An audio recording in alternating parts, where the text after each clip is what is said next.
everyone, and thank you for joining us this day. I want to welcome my panel who will be adding to our topic of discussion. I have Karen Downing, who comes in from Colorado, so know that you can join us from anywhere if you want to be a part of this panel. Susan Jarboe and Reverend Linda. And I'm Kathy Cronin, and I'm going to lead our topic today since we're in the holiday season. It's about the gift of presence. So I want to open us with a moment of prayer so we can get centered and take this time to really be for ourselves and for our spiritual growth. So whatever it takes for you to like close the world out around you, if closing your eyes helps, getting centered by doing some deep breathing to release any stress or tension, clear your mind, opens your heart. Let's just take a few breaths in and hold that for a moment and then release that. Release any stress, any tension, anything that you're feeling. You can let that go for now. This is time for you to commune with your spirit within. And we open our hearts to the loving God in presence that is among us and within us. We are thankful for these many blessings, for this opportunity to share with each other, to enlighten and to guide, and for the wisdom that Spirit brings to us each and every day. And with these thoughts and moments, we know that you walk beside us, and within our hearts, we are open to your loving presence. Amen. So today, my topic is on the gift of presence. And I cannot tell you who authored this.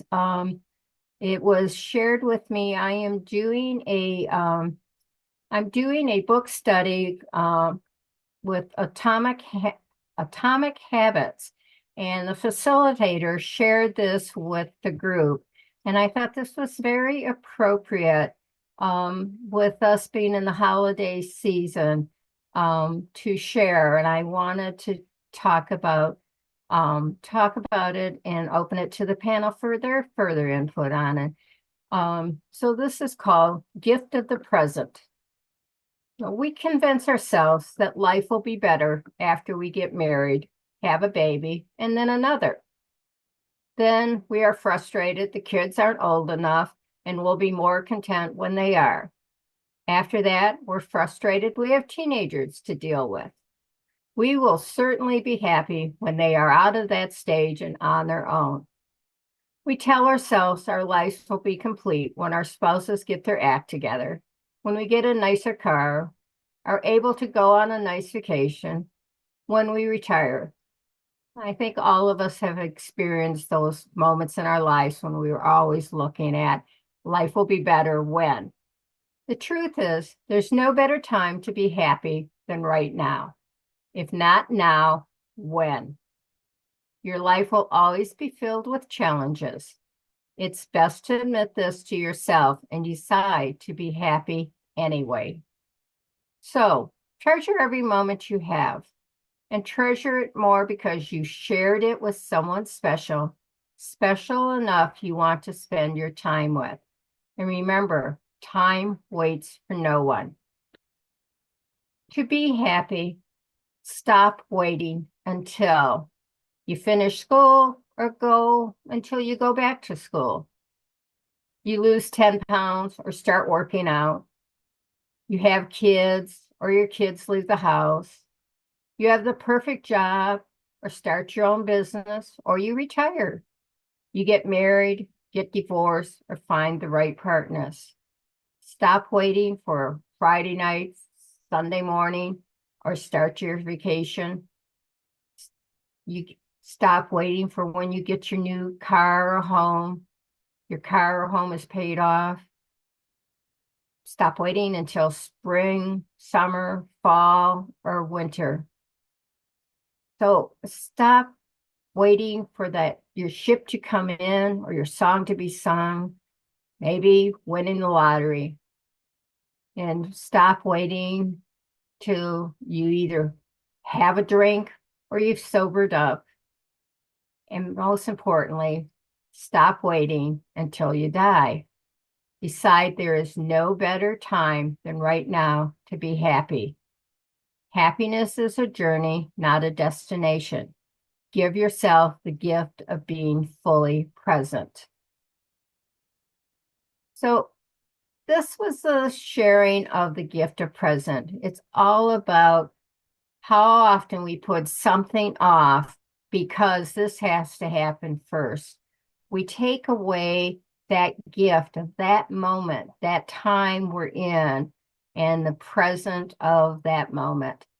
It's so important that we remember that every day is a gift. When we wake up in the morning, it is a gift. When someone comes into our life, they are a gift. When we have the opportunity to share something or do something special, that's a gift. And those gifts are those times and moments that we say, I'm happy with what I have right here, right now. I don't have to wait until I get into that size 10. I don't have to wait until I earn enough money to afford this. I can be happy being where I am right now. For the rest of it will follow when we can remember to be happy with what we have now. And then the others will manifest in our life. So, with this being the holiday season, give yourself the greatest gift you can, and that is being in the present moment. I want to open this up to the panel to hear their thoughts on the gift of present. Who would like to share first? Well, I can definitely share on this topic. This honestly is something I've not been good at my whole life. I have had a tendency to live somewhere in the future, oh, when this happens or when that happens. Here, now that we're living in Tennessee and things have slowed down a little bit, both my husband and I are much, much better about living in the moment. And one of the things that really helped me is when I see on Facebook or somebody reminds me, remember when you prayed for what you have right now? Um, remember 40 years ago when you thought you were overweight and how happy you would be to be at whatever you weighed 40 years ago? And that was a real wake-up call for me. I'm at the best I'm ever going to be, and living from that knowledge. This is my best day. This is my very best time. I'm going to treasure every single moment. We are able to babysit for my great granddaughter while her dad works Monday through Friday. My husband and I have her all day. She's not in Head Start or anything like that. She's 3. And I was talking to my husband, he's doing the most of the babysitting right now because I've got other interests and obligations. And I thanked him and I said, is there anything I can do to help to take some of this off your shoulders? And he looked at me and he said, Linda, there's going to come a day when our kids are going to think we are just too old to take care of their kids, our grandkids, our great grandkids. Right now, we're living in the sweet spot where we are able to really enjoy them and completely be with them. And it's fleeting. This is the now that we need to love. And that really touched my heart. I'm so glad he sees it that way, and profoundly grateful that he can remind me to see the things that way too. The present really is an incredible gift. Thank you for the topic. Well, I had a few different kinds of thoughts. about what you said. And of course, this is a message we've all heard over and over again. What was that book? The Power of Now? You remember that book? Okay, so I was thinking of things like that. Also, you had some wonderful quotes, and I have to tell you, remember the one you said, you know, don't waste your time waiting for your ship to come in? And when I was a girl, there was something circulating. Don't wait for your ship to come in. Row out and meet it. And I thought that, yeah, do something or deliberately don't do something, but don't just wait. Um, Lincoln said, most people are about as happy as they make up their minds to be. And that's a very simple sentence, but I think there's so much truth in it. And uh, look at how long ago he said that. And we're still wrestling with happiness.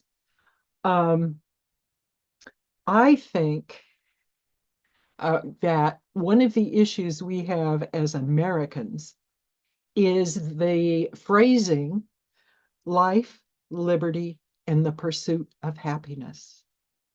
Because that says, well, happiness is something you go after, you strive for, or maybe somebody can give it to you, you know, and that really, I think that's a fatal sentence. Why couldn't they have said, and the pursuit of serenity or the pursuit of peace? But we have this idea that happiness is something that you can achieve. Um, One of the sentences that you said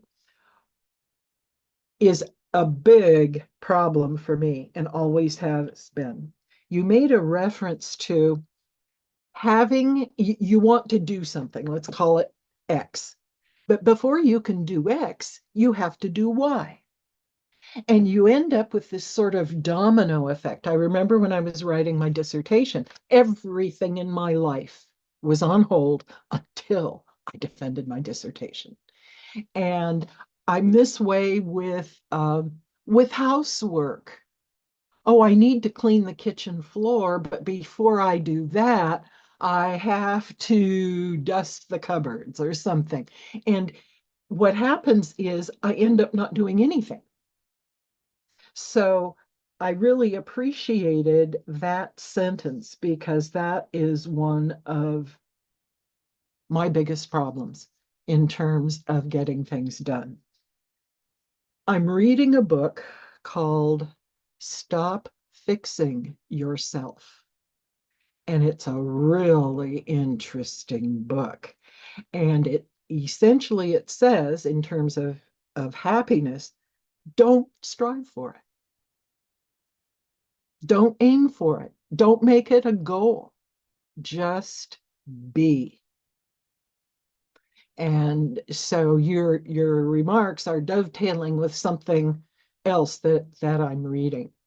So I appreciated this subject. It resonated with me in several different ways.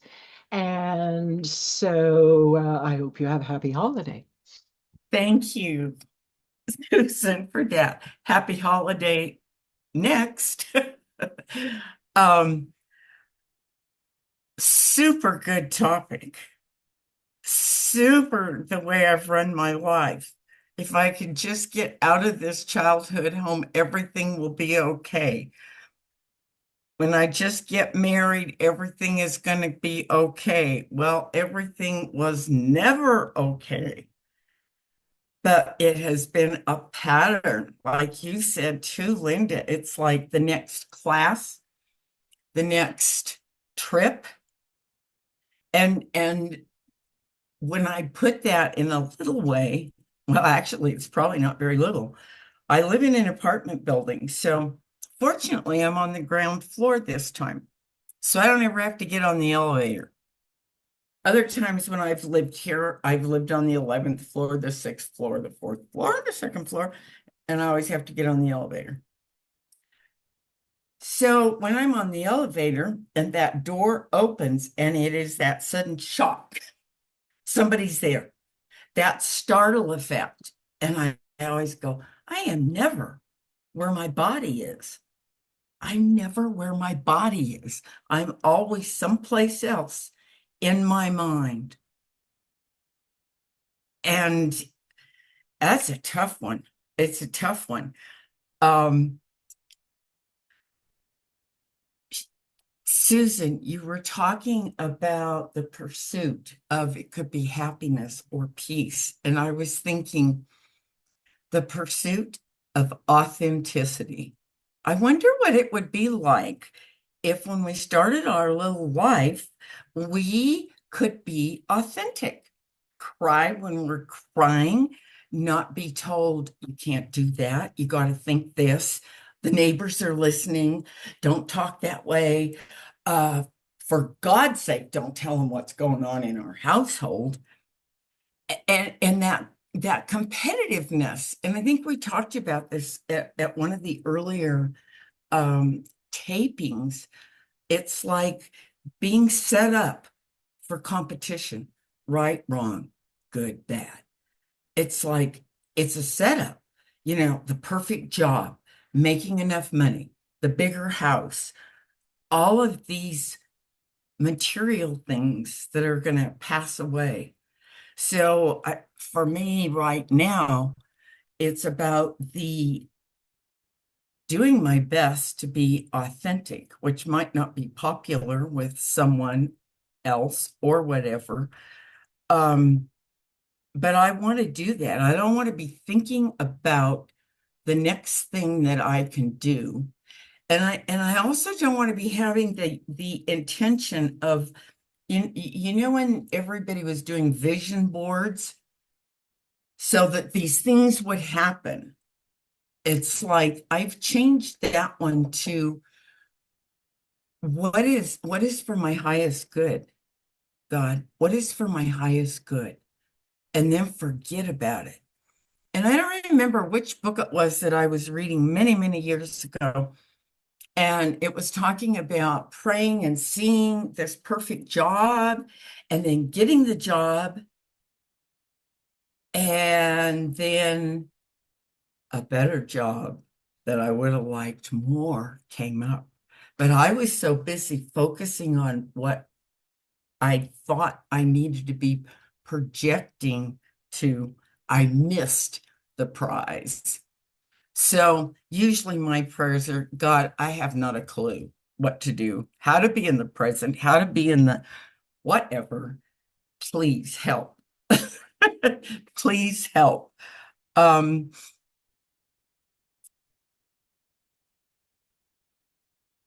Yeah, and the next thing to be okay.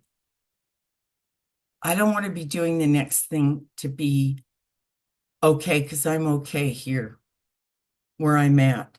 Now I can want to change things, get healthier, get more fit, whatever, but I can still be happy where I'm at right now. And then work towards a goal, but focus on being in the present, like right here, right now, with you and everybody else. This is pretty cool.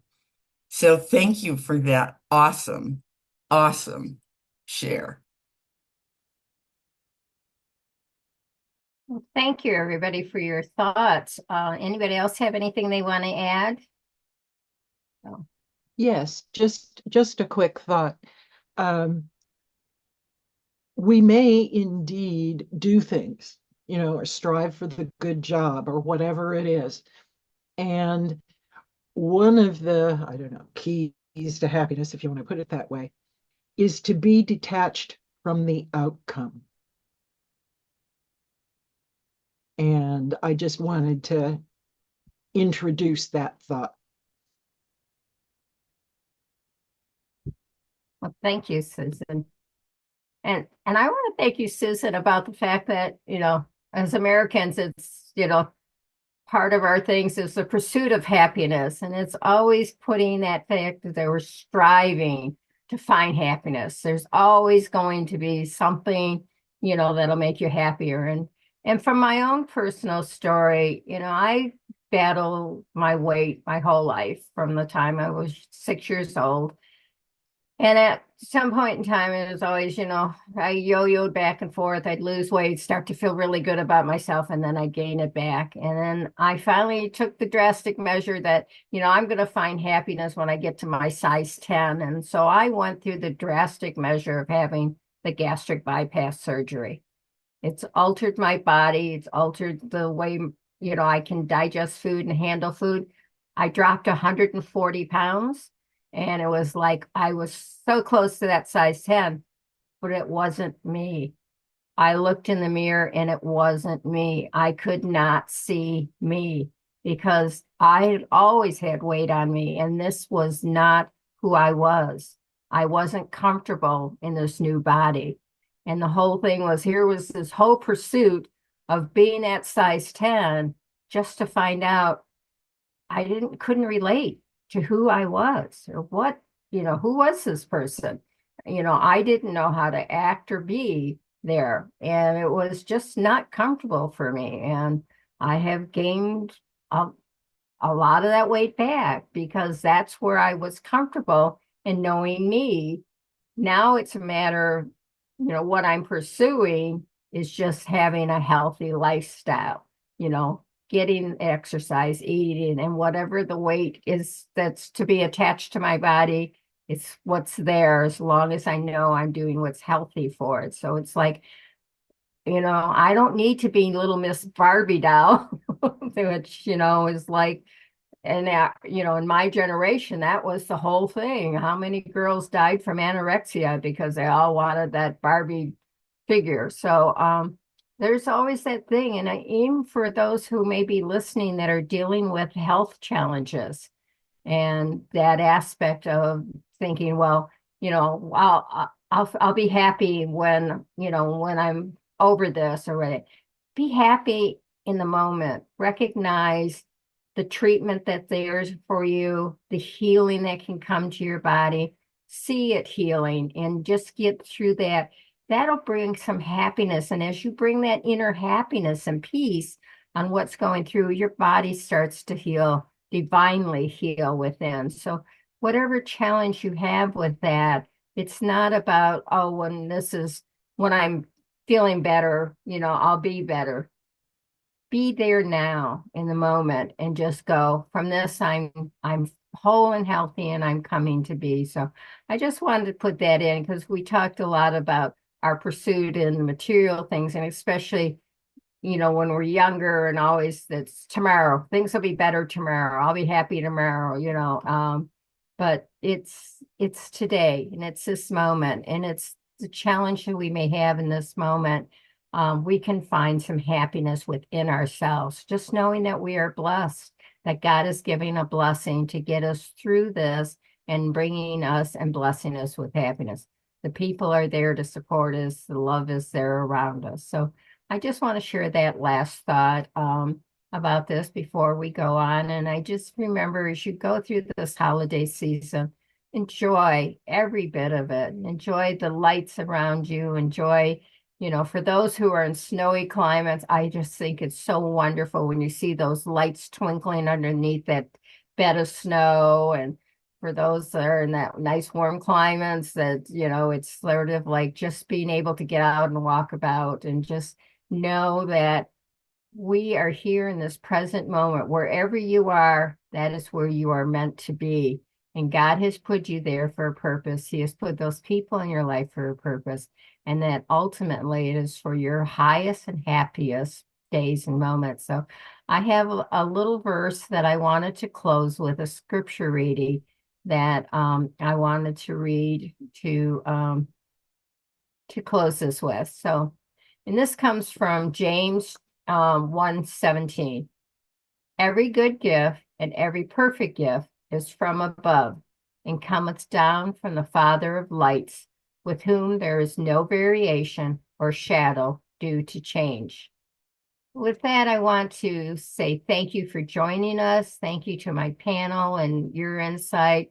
And may you have a very blessed holiday season and be filled with a lot of joy and happiness. Have a great one. Thank you for joining us, and let's stay connected and grow in spirit. We are on Facebook. Search for Unity Church of El Cajon and follow us and like our posts. You can reach us on YouTube at Unity Church of El Cajon. Please subscribe to our channel, watch our videos, and leave comments which can help us improve. We are on the web at unityofelcajon.org. Email or call our church office to receive our weekly newsletters, which lists all of our activities and opportunities to learn and grow together.